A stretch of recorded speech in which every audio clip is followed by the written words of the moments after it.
Cool. Thanks.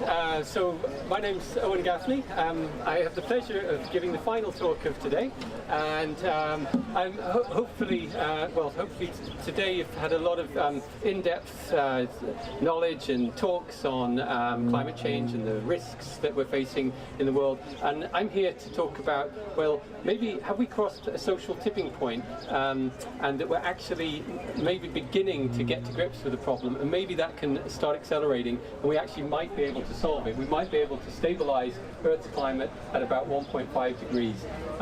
So as a quick, and I'm from Stockholm Resilience Centre and Potsdam Institute for Climate Research, where I'm an analyst and a writer there.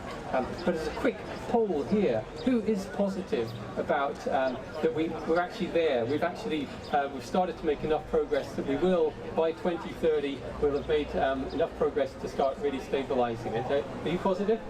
Yeah? Positive people here? Who else is positive? Yeah? Excellent. Right, Tim, you must be positive. Well, he's always positive. So maybe we have like half the people here who are reasonably positive about it.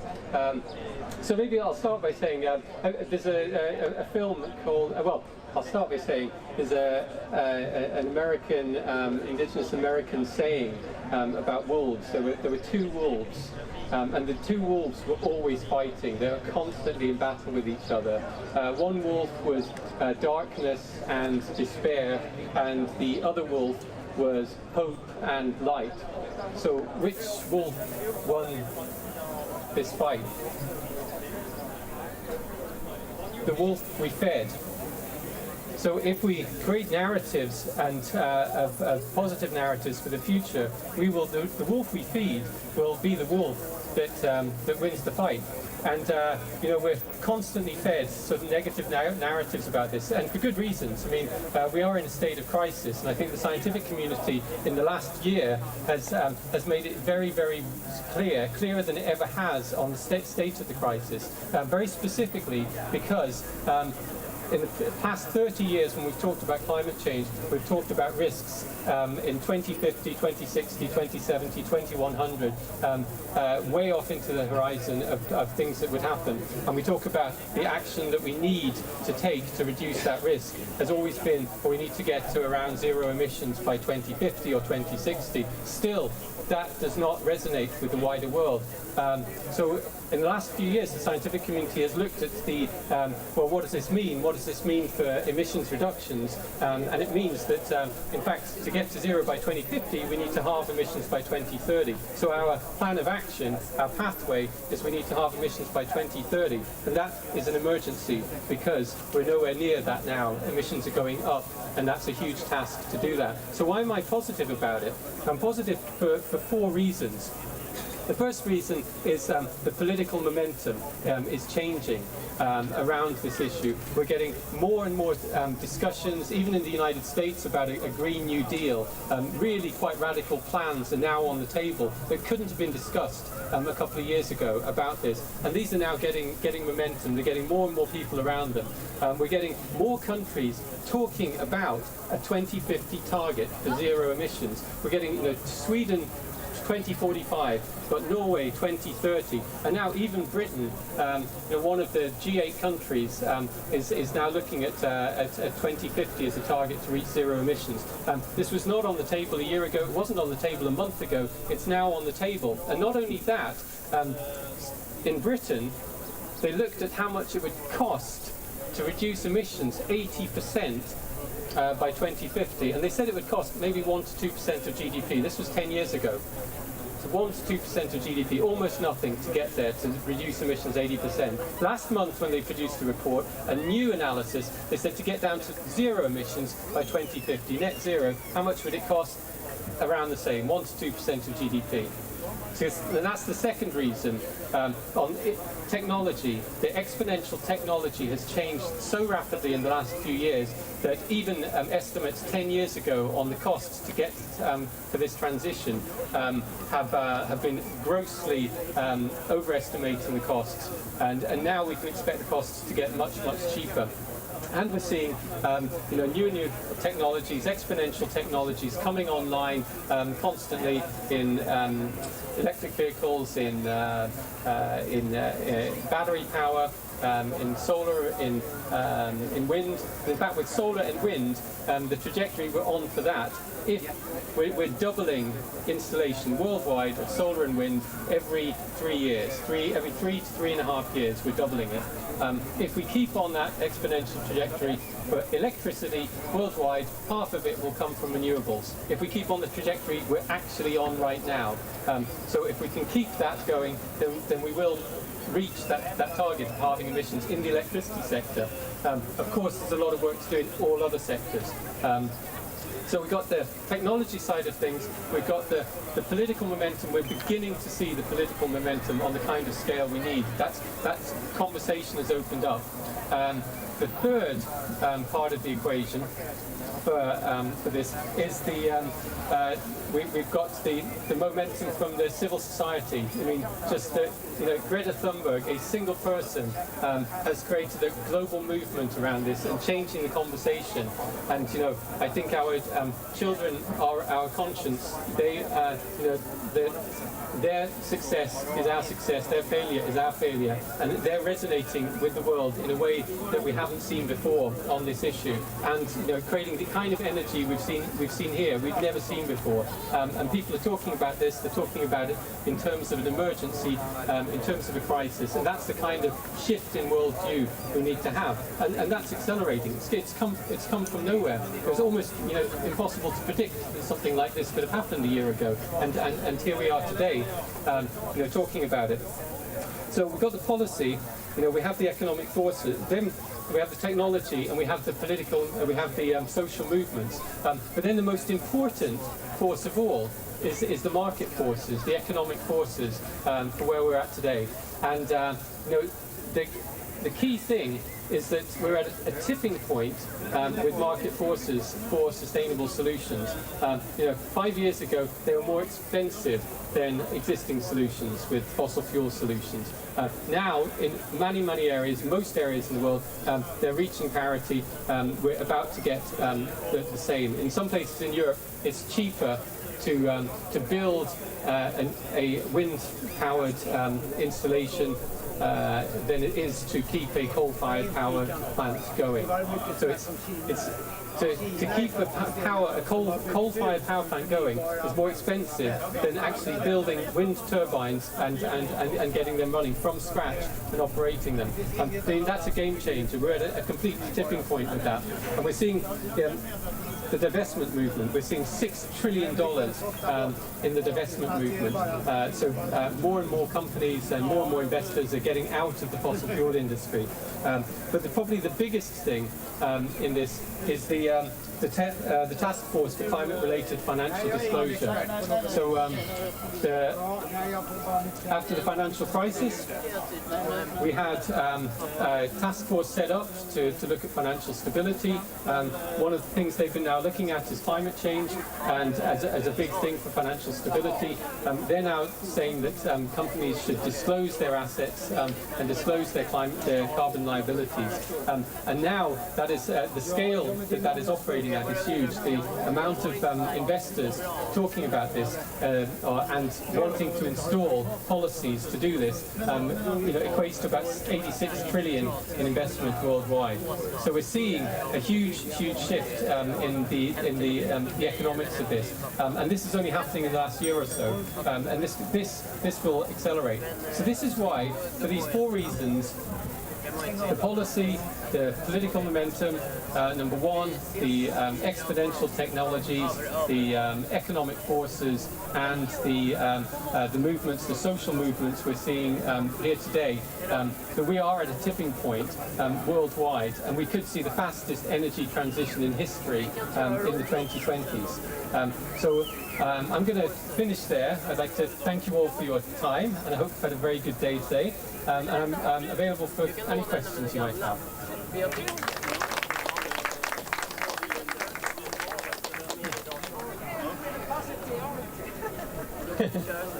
Could you speak more on the insurers? I've heard that insurance companies are moving faster than even a lot of the financial sector. So it's, as another point of view, I'd be curious to know more about that.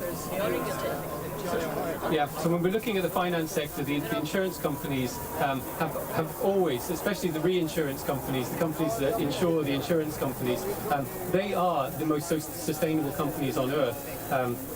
Munich Re and Zurich Re have put in place really aggressive sustainability policies within their organizations. And the reason they've done that is because they understand risk better than anyone else on earth. And they're looking at rising risks from floods, from droughts, from hurricanes, from typhoons, to farmers, to cities, and they see these risks are increasing, and they know that their actions are contributing to that, and so they are, I would say, the industry that has been first to move and fastest to move on this. What I'm worried about actually is that they're not passing on that knowledge fast enough to others in the finance sector. They could play a much bigger role, I think, in accelerating and diffusing that kind of knowledge into the finance sector and communicating the risks more clearly. Are they on that task force that you mentioned? Yeah, all members of the finance community are in there in some way. Yeah.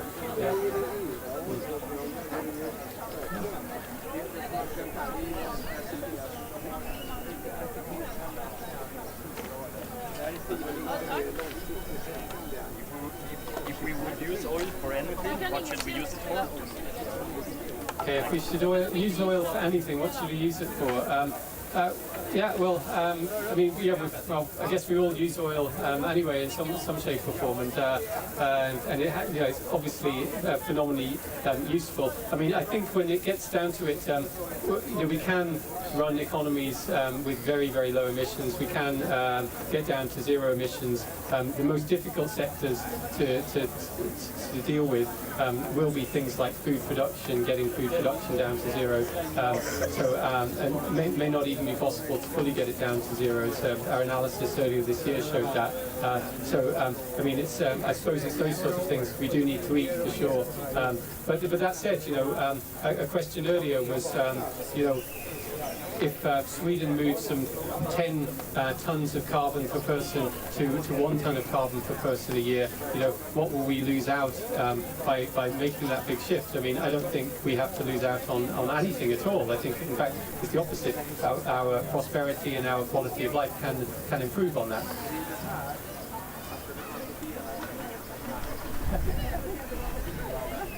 I don't really know, but plastic is produced by oil. Yes, it is, yes. So one thing is that we take out oil from our cars, but all our clothes, everything we have in the house, all the packages, everything is made of plastic. Yes, everything is made of plastic. And it always... How big, how important is it? How dangerous is that? So... That's an argument for not closing getting out the oil. Yeah, absolutely. And it's fun. With the plastic discussion, everybody focuses. It seems to me everybody focuses a lot on supermarkets and plastic bags in supermarkets. And you walk into a supermarket and you just think, what, plastic bags? Everything is made of plastic here. It's just like that's just a drop in the ocean. But there are alternatives. I mean, I think. The jogging clothes. Yeah. We're working on it. Yeah, we need to. There are alternatives to plastics, and plastics have facilitated a very high consumption lifestyle. They make it very easy to package goods and to keep them on shelves and for us to grab them and dispose. So they're one of the facilitation mechanisms for our overconsumption.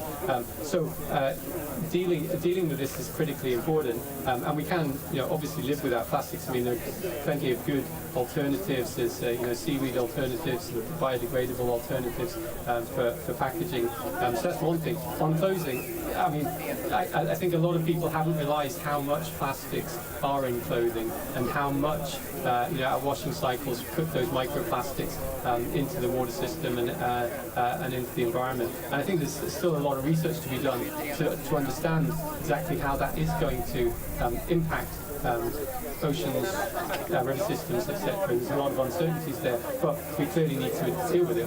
We need to reduce it. At the Stockholm Resilience Centre, we've got a big project with H&M on clothing and how we can have sustainable textiles industries and minimise plastic use and reduce plastic use. We're also working with companies like Houdini, the outdoors clothing manufacturer, a much smaller company than H&M, on how their economic model can operate within planetary boundaries. So there's some progressive companies doing something about it, but at the moment it seems like they're all pilot schemes and they need to scale up really, really rapidly.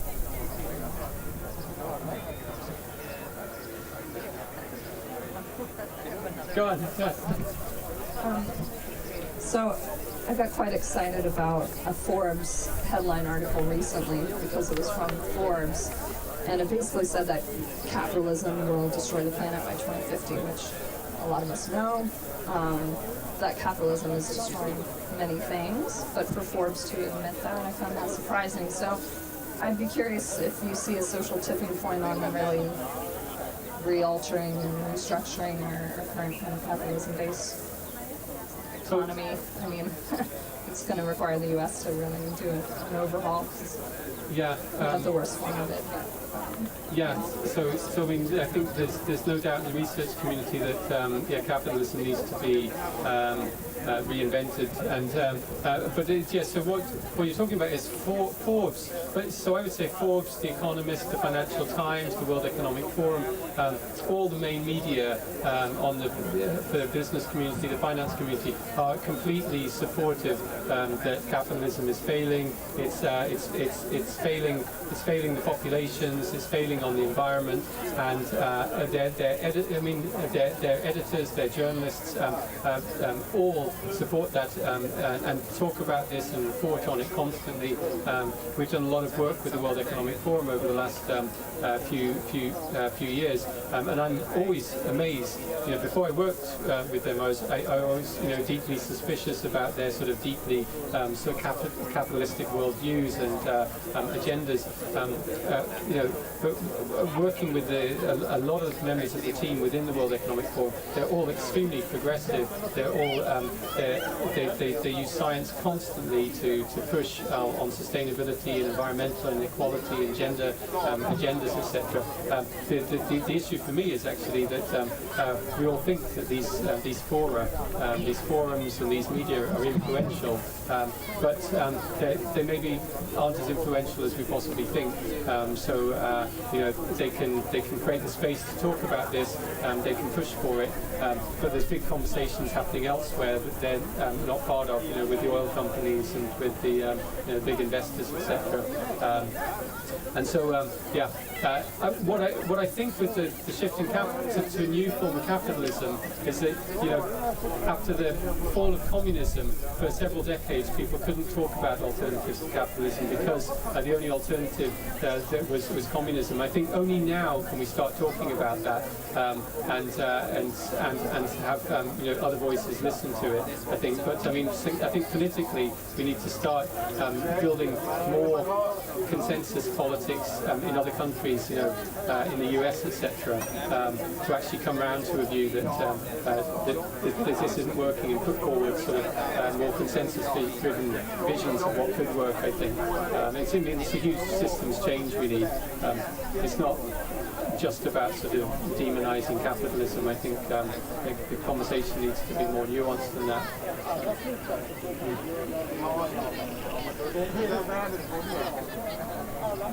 Any other questions? Okay, if there's no more questions, then I hope we. Oh, is there one more? are electric cars a solution? I mean, a petrol-driven one might, I probably talking out of here now, like 2,100 tons of carbon dioxide over its lifespan, and an electric is 16 or 18. But that is not that much of a difference, really. So I mean, just actually switching the entire planet to electric cars is not going to solve things, but there are much, and this is the worry. The other thing is, the big other drive with the cars is autonomous vehicles. Now, some modelling studies show that if you get more autonomous vehicles, you just get more cars on the road and people travelling more distance. If you're in an autonomous vehicle, you don't mind commuting 2 hours every day or 3 hours every day to work, because you can just sit on your computer and do your work in that time. So these things, I mean, we get these sort of perverse sort of lock-ins and results. I mean, I think with electric vehicles, I think without doubt they are better than diesel or petrol. They are more sustainable, but we need a more integrated transport system, and we need to get people away from their cars in some way. So.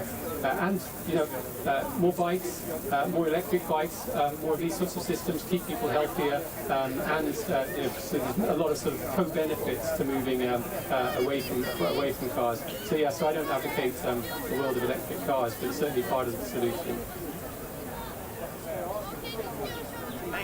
Okay, well, thank you all for your questions, and thanks for coming today.